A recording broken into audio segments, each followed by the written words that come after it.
নমস্কার, শুভ রাত্রি সবাইকে। চলে আসলাম আর একটি ভিডিও নিয়ে।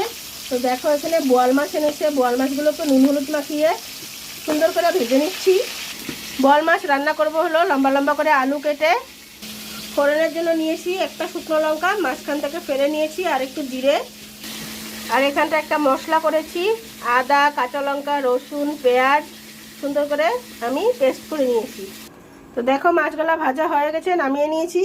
এই মাছ ভাজা তেলে এখন জিরে শুকনো লঙ্কাটা দিয়ে দিব। তো দেখো, আলুগুলো ভাজা হয়ে গেছে। এখন এখানে মশলাটা দিয়ে একটু কষিয়ে নিব। তো দেখো, এখানে মশলাটা কিন্তু দিয়ে দিয়েছি। এখন কিন্তু কষাচ্ছি ভালো করে।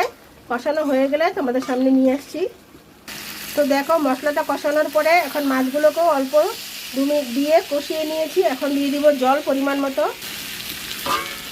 জলটা দিয়ে 5 মিনিটের মতন ফুটিয়ে নিব।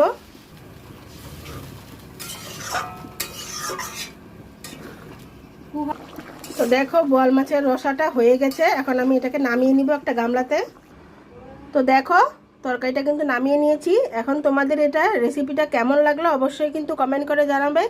এরকম করে একবার হলো রান্না করে খাবে, দেখবে ভালো লাগবে। তোমাদের ভিডিওটি কেমন লাগলো অবশ্যই কমেন্ট করে জানাবে। ভালো লাগলে, আমার ভিডিওগুলি তোমাদের যদি ভালো লাগে, তাহলে অবশ্যই লাইক, কমেন্ট, শেয়ার করে আর অবশ্যই সাবস্ক্রাইব করে আমার পাশে থাকতে পারো। আমাকেও তোমাদের